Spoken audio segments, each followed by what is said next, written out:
जब तक जीवन में सत्संग नहीं मिलेगा तब तक विवेक नहीं हो सकता। विवेक उस ज्ञान को कहते हैं जिस ज्ञान के द्वारा सत असत, उचित अनुचित, ग्राह्य त्याज्य का हम भेद समझ सकें, उस ज्ञान का नाम विवेक है। दूध और पानी को अलग कर सकते, तात्पर्य ये हुआ। विवेक का मतलब अच्छे बुरे के भेद को हम ठीक ठीक समझ सकें, इसका नाम विवेक है। और ऐसा विवेक सत्संग में आकर के ही प्राप्त होता है। बिना सत्संग के विवेक की प्राप्ति नहीं हो सकती। बिनु सत्संग विवेक न होई। बात समझ में आ गई। बिना सत्संग के विवेक नहीं होगा तो फिर सत्संग कैसे होगा? तो गोस्वामी जी कहते हैं कि राम कृपा बिनु सुलभ न सोई। जब तक भगवान की कृपा नहीं होगी तब तक सत्संग नहीं मिलेगा। और जीवन में सत्संग मिल रहा है तो समझ लो भगवान की कृपा आपके ऊपर हो चुकी है। भगवान की कृपा का यही परिणाम है कि आप सत्संग में पहुंच रहे हैं, आ रहे हैं। नहीं तो लोग तो बहुत हैं, लेकिन किसको फुर्सत है सत्संग में आने की?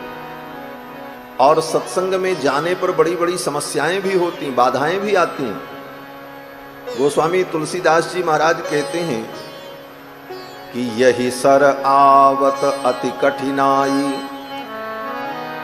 इस सत्संग रूपी सरोवर में आने के लिए कोई जीव चलता है तो रास्ते में अनेक कठिनाइयां भी आती हैं। यही सर आवत अति कठिनाई। और अगर आप आ गए तो समझ लो राम जी की कृपा से आ गए। राम कृपा बिनु आई न जाई। राम जी की कृपा के बिना कोई सत्संग में आ नहीं सकता। और कितने लोग तो आते हैं लेकिन आने के बाद भी उन्हें सत्संग का लाभ नहीं मिल पाता। यही सर आवत अति कठिनाई, राम कृपा बिनु आई न जाई। और जड़ता जाड़ विषम उर लागा, गयौ न मज्जन पाव अभागा। गोस्वामी तुलसीदास जी महाराज कहते हैं कि कुछ अभागे प्राणी ऐसे भी होते हैं जो सत्संग में पहुंच तो जाते हैं जिस किसी भी प्रकार से, लेकिन वहां जाने पर उनको जड़ता का जाड़ा लगने लगता है। जड़ता जाड़ विषम उर लागा, गयौ न मज्जन पाव अभागा। जैसे कोई व्यक्ति परिश्रम करके, मेहनत करके, टिकट बनाकर यहां से तीर्थराज प्रयाग पहुंच जाए और प्रयाग में जनवरी के महीने में जब कड़ाके की ठंडी पड़ती है, उस समय मौनी अमावस्या का स्नान वहां पर लोग करते हैं। और वहां जाने के बाद उसको जाड़ा लगने लग जाए और फिर हिम्मत न हो कपड़े उतारने की तो जा करके भी स्नान नहीं कर पाते। उसी प्रकार जड़ता जाड़ विषम उर लागा, गयौ न मज्जन पाव अभागा। जो अभागे प्राणी हैं वो सत्संग रूपी सरोवर तक पहुंच तो जाते हैं, लेकिन अज्ञान का जाड़ा उनको इतना पकड़ लेता है कि उनका मन उसमें डूब नहीं पाता, डुबकी नहीं लगा पाता। तर्क कुतर्क से बुद्धि उनको विचलित करती रहती है और सत्संग रूपी सरोवर में वो स्नान नहीं कर पाते। और अगर आ गए और सरोवर में डुबकी लगाई, भगवान की कथा में अपने मन को स्नान कराया, तो समझ लो वो बड़भागी है। भगवान की उसके ऊपर प्रत्यक्ष कृपा बरस रही है। यही कृपा का परिणाम है। राम कृपा बिनु आई न जाई। आप सभी बड़भागी हैं कि अपने व्यस्ततम समय से इतना समय निकालकर भगवान की मंगलमयी चर्चा श्रवण कर रहे हैं। जीव का परम धर्म है इस मानव जोनि को प्राप्त करके वो भगवान के चरणारविंद को प्राप्त करे। इसीलिए ये मानव जीवन मिलता है। अन्य जीवन जो है पशु पक्षियों का जीवन, भोजन शयन संतान की उत्पत्ति, ये सब तो पशु भी करता है। लेकिन पशु कुछ नए कर्म नहीं करता। पशु केवल अपने पूर्व में किए गए कर्मों के फल को भोगता है। इसीलिए पशु योनि भोग योनि है। उस योनि में प्राणी अपने पाप कर्मों के फल को भोगता है, इसीलिए वो पशु बनता है। और मानव योनि, ये मनुष्य जन्म इसलिए मिलता है कि इस जन्म में आप अपने पाप पुण्य कर्म दोनों का भोग करो और साथ साथ में नए पाप पुण्य करने का अवसर भी आपको मिल जाता है। और इसके साथ साथ मानव जीवन में यह भी अवसर मिलता है कि तत्वबोध प्राप्त करके, ज्ञान प्राप्त करके, भगवान के चरणों की भक्ति करके संसार सागर से तर जाओ। नरतन बार बार नहीं मिलता, ये मनुष्य शरीर बार बार नहीं मिलता। फिर जननी ना ही जनेगी, अब न बनी तो फिर न बनेगी।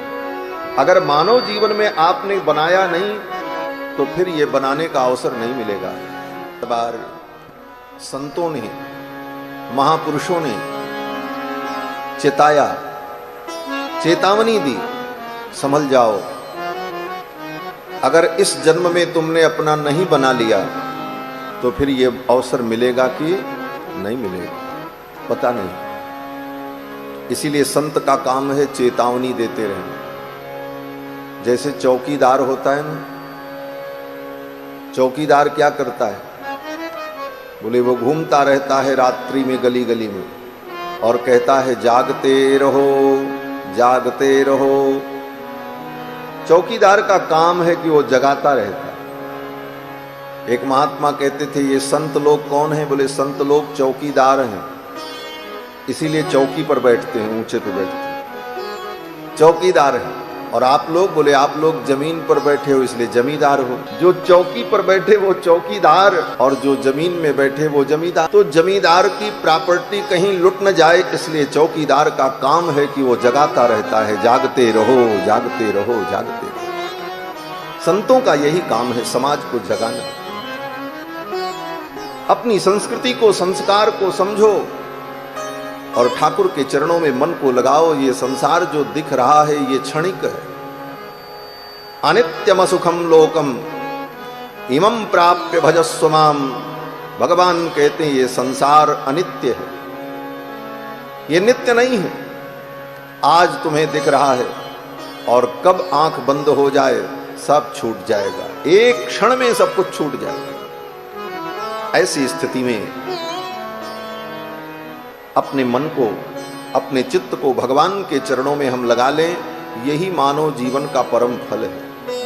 मनुष्य जीवन प्राप्त करने का यही परम उद्देश्य है। भगवान के चरणों की भक्ति हमें प्राप्त हो, और भगवान तो भक्ति से ही प्रसन्न होते। भक्त्या तुष्यति केवलम न च गुणैः भक्ति प्रियो माधवः। भगवान भक्ति से प्रसन्न होते। भक्ति का मतलब प्रेम, निस्वार्थ प्रेम,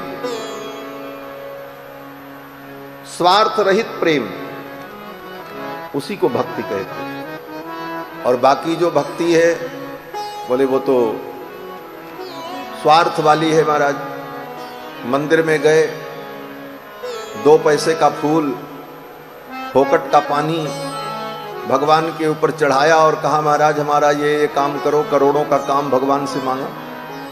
तो ये भक्ति नहीं है, ये व्यापार है। इसको व्यापार कहा है। भगवान से व्यापार मत करो, भगवान से तो प्यार करो। प्यार में समर्पण होता है और व्यापार में लेन देन होती है। इसीलिए श्रीमद् भागवत महापुराण में जब नरसिंह भगवान की कथा आई तो नरसिंह भगवान जब खंभे से प्रकट हुए गर्जना करते हुए, यस्तंभात गर्जमानो गगट गड़गड़ात बालचंद्रार्ध दृष्टः व्योमा भूत पाट्यमान पपट पट पटस्ताड्यमान सटाभिः गर्जना करते हुए नरसिंह भगवान जब प्रकट हुए, हिरण्यकश्यपु का वध कर दिया। भक्त प्रहलाद ने भगवान के चरणों में साष्टांग प्रणाम किया और कहा, प्रभु आपके चरणों में मैं प्रणाम करता हूं, मेरे ऊपर कृपा करो। तो भगवान बड़े प्रसन्न हुए और भगवान ने कहा, प्रहलाद वरदान मांगो, क्या चाहिए। आज मैं प्रसन्न हूं तुम्हारे ऊपर, ऐसी विषम परिस्थिति में भी तुमने मेरा भजन नहीं छोड़ा। इतने दुख आए तुम्हारे ऊपर लेकिन तुमने मेरी भक्ति नहीं छोड़ी। तुम्हारे इस समर्पण से मैं प्रसन्न हूं, वरदान मांगो, क्या चाहिए। यहां तक भगवान ने कहा, कुछ भी मांग लो, कहो तो आज मैं तुमको ब्रह्मा बना दूं। हाँ, ब्रह्मा जी को आवश्यक रिटायरमेंट दे दिया जाए, उनको सेवानिवृत्ति दे दी जाए, तुमको ब्रह्मा बना दे। कहो तो भगवान शंकर का जो पद है, भगवान शंकर को भी सेवानिवृत्त कर दें, उनका पद तुमको दे। इससे बड़ा पद और क्या हो सकता है, जो मांगो।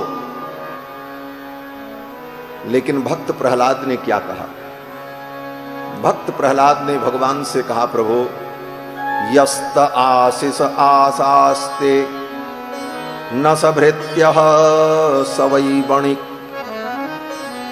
जो आपसे कुछ मांगता है वो आपका भक्त नहीं होता। खारिज कर दिया प्रहलाद जी ने।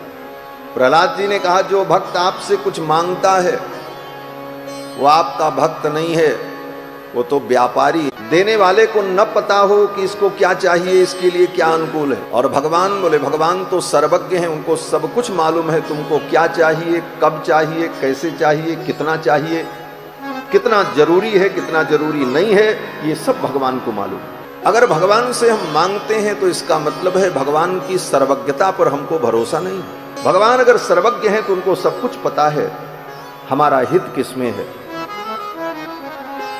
हमारा हित कहां है, ये भगवान को पता है। इसलिए भगवान से तो मांगने की जरूरत नहीं। मांगना है तो भगवान से केवल दो चीज मांगो बस। क्या मांगो? बोले भगवान शंकर ने जो मांगा वो मांगो।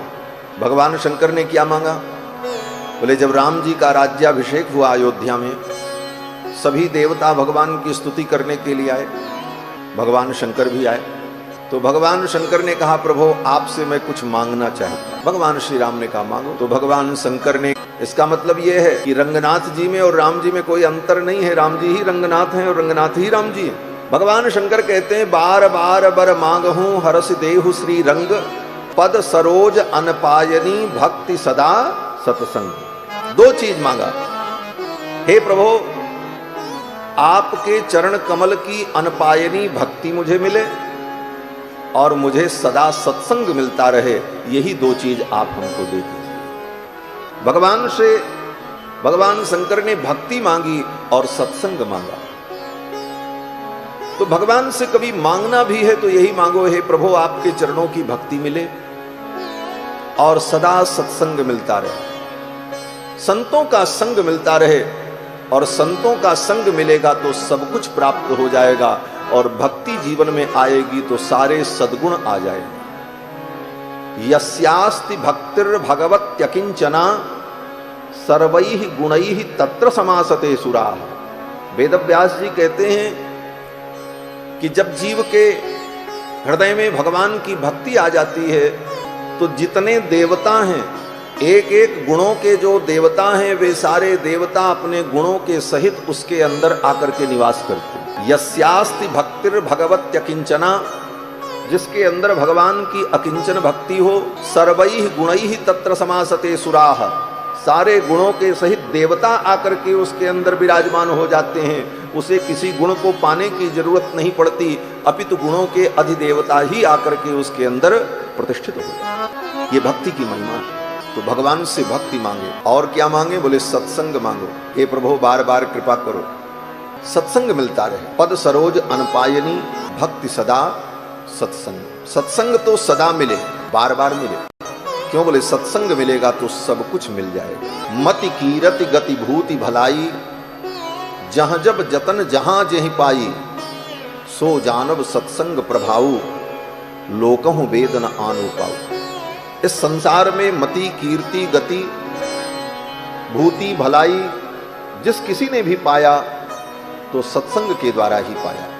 इसलिए भगवान से यही मांगना चाहिए कि बार बार हमें सत्संग मिले, और संतों का संग मिलेगा तो आपकी जो बिगड़ी है वो भी सुधर जाएगी। श्री कबीरदास जी महाराज कहते हैं, संतन के संग लाग रे तेरी अच्छी बनेगी। संतों का संग अगर मिला तो कभी आपका नुकसान नहीं होगा। गोस्वामी तुलसीदास जी महाराज कहते हैं, साधु ते होई न कारज हानि। कभी साधु से संत से कार्य की हानि नहीं होती, कोई नुकसान नहीं। ये संसार सपना ही है, ये अपना नहीं है, ये सपना। भगवान शंकर कहते हैं, उमा कहूं मैं अनुभव अपना, सत हरि भजन जगत सब सपना। ये सपना, और सपने में कितना भी परिश्रम करके राजा बन जाओ, जागने के बाद कुछ नहीं, और सपने में सब कुछ लुट जाए उसके बाद जागने के बाद कहीं कुछ नहीं। यही संसार है। इस बात को अगर आप समझ लें तो दुनिया में कहीं कोई कष्ट है ही नहीं। न कुछ नुकसान में दुख है, न फायदा में सुख है। सुख दुख से परे होकर आनंद में डूब जाएंगे। यही संतों की मस्ती है। संतों ने इसी आनंद को अनुभव किया। मस्त राम मस्ती में आग लगे बस्ती में कोई फर्क नहीं। ये संतों की मस्ती है।